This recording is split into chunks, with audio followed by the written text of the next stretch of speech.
What down? Welcome back to Logix Lens, and today we're going to talk about the finals. So recently, the finals, which is a team-based first-person shooter where the objective is to basically cash out money with your team, and the selling point of the game is a fully destructible map and environment.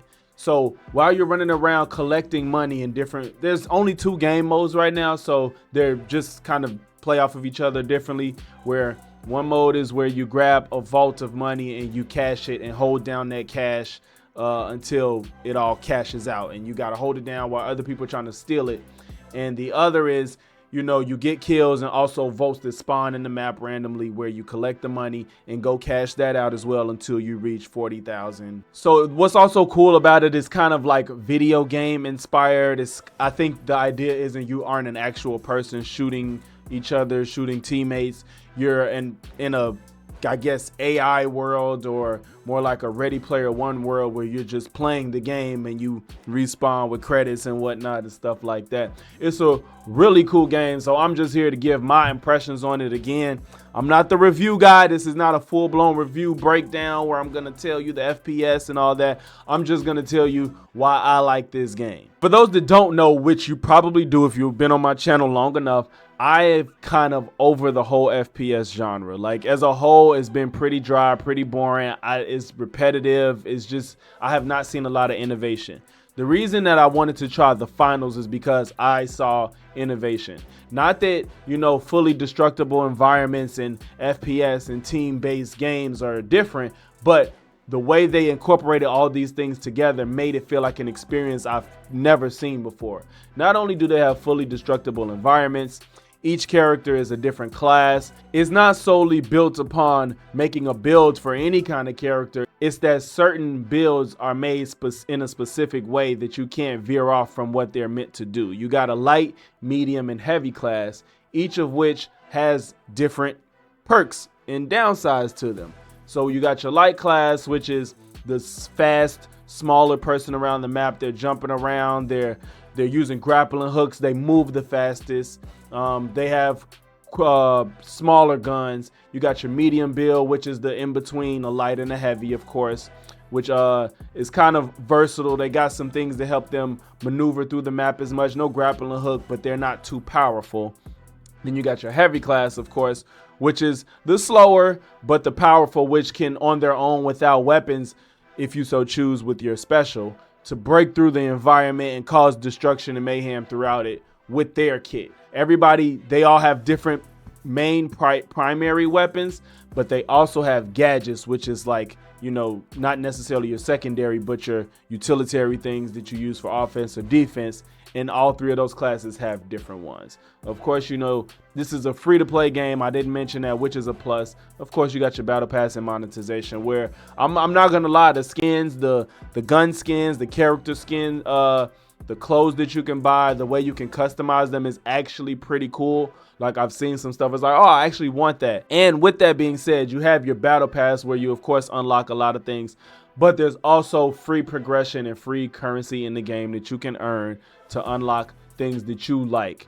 They have the battle pass stuff, they have the money stuff, and then there's also a free progression route where you play the game to unlock better clothes than what you start out with. I think objectively most people would say that. I guess the only downside to me personally, as much as time as I put into it, I do think that the progression, especially in the free tier, is a bit slow. It doesn't feel as rewarding as it should. I think they need to add more contracts and daily and weekly objectives for you to do. I'm kind of only been playing for about 4 days straight, and only one of my weeklies isn't complete. They released it on the fly right after the Game Awards, which was pretty cool. I went and downloaded it, and ever since then I've been stuck. Of course, on this channel, you guys know that my biggest thing is praising games that are good and that I think people should take a second look at.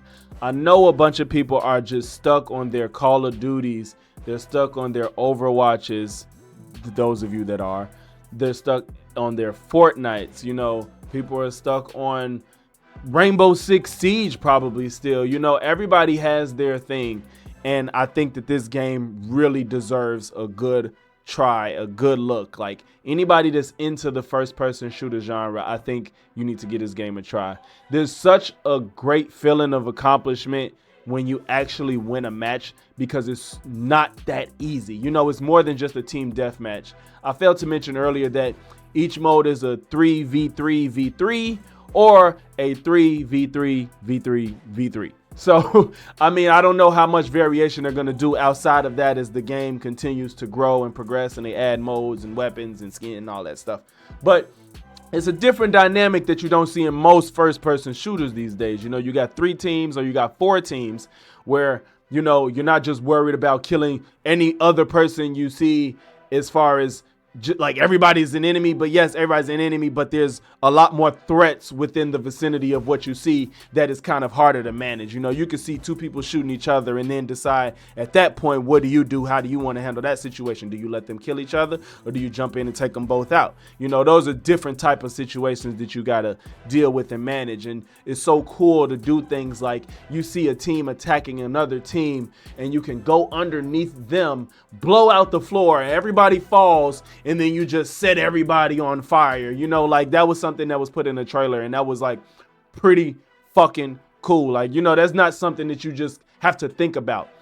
It's not one of those mindless first person shooters where you just run around and kill everything you see or throw bombs everywhere and hope to get a kill.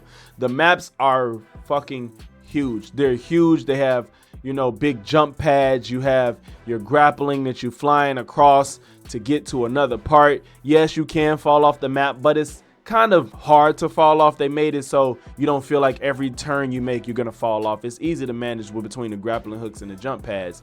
So as long as you keep that in mind, you should be okay and shouldn't fall off the map too much. But just having a big diverse map, they feel different.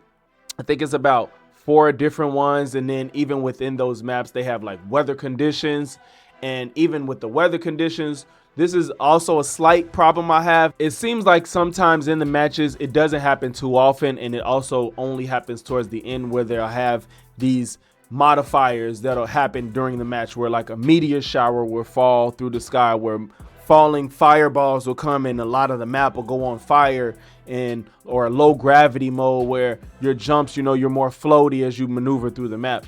That's something I think that they should put towards every match or a little bit more often, but it seems like to me it's extremely random. It doesn't happen every match towards the end, but when it does happen, it is towards the end, but it doesn't happen often enough. But I think it's a really cool thing to add and just throw a different dynamic in the match that you're currently in. Since I've been playing with my friends, I've introduced it to a good handful of them, and I haven't heard a bad thing yet, just positive reviews. I think I've won some of them over to kind of give Call of Duty a break and give some more time into this game. It's a really cool game. It's like I said, it's free, so you have nothing to lose, and it's not 1,000 gigs. You know, it's only 10 gigs at this point, and since I've gotten it, there's been 1 patch released. This is a relatively small patch just to fix a few things here and there, but I definitely think this is a game that anybody that's into the first person genre, or even if you're sick of it like I was and not too into it at all, it's a free small data game that I think that anybody should try.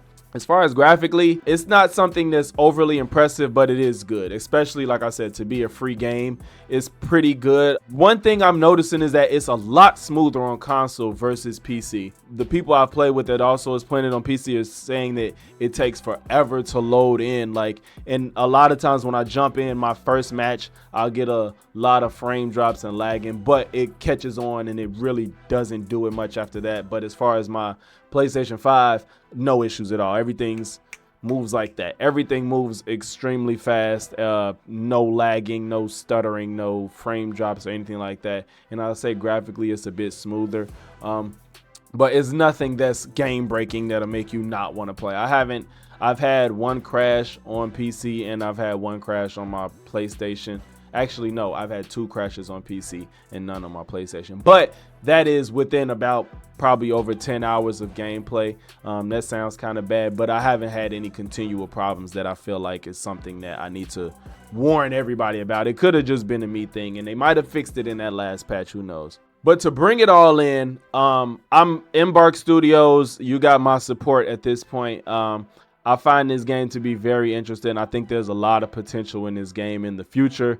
I think that there's so many things that can be done with this environmental destruction and cashing out money and focusing on something other than just kills. I know that there's other modes in a lot of first-person shooters that are focused on more than just killing, but I think the environmental destruction, the focus on different classes that can only do certain things that other people can't do, limiting your weapon choice even within the match, because your classes can only carry certain type of weapons, and then you can put certain weapons and gadgets in your reserve, which is then what you can swap in and out from, not necessarily make a whole class of another type of build for your light, medium, or heavy. You just literally have to pick a different weapon and go off of that. I think they really found a way to make this experience a bit unique from others. If you haven't tried the finals, like I said, you need to try it. It's nothing to lose. This is a great game. I want y'all to come in the comment section and let me know how you feel. If you played it already, or if you watched this and then go play it, let me know how you felt. If you made it to this point of the video, it's no reason you shouldn't leave a like, comment, sub, if not one, all three. Till next time, y'all, thanks for tuning in to Logix Lens, where the game is winning. I'm out.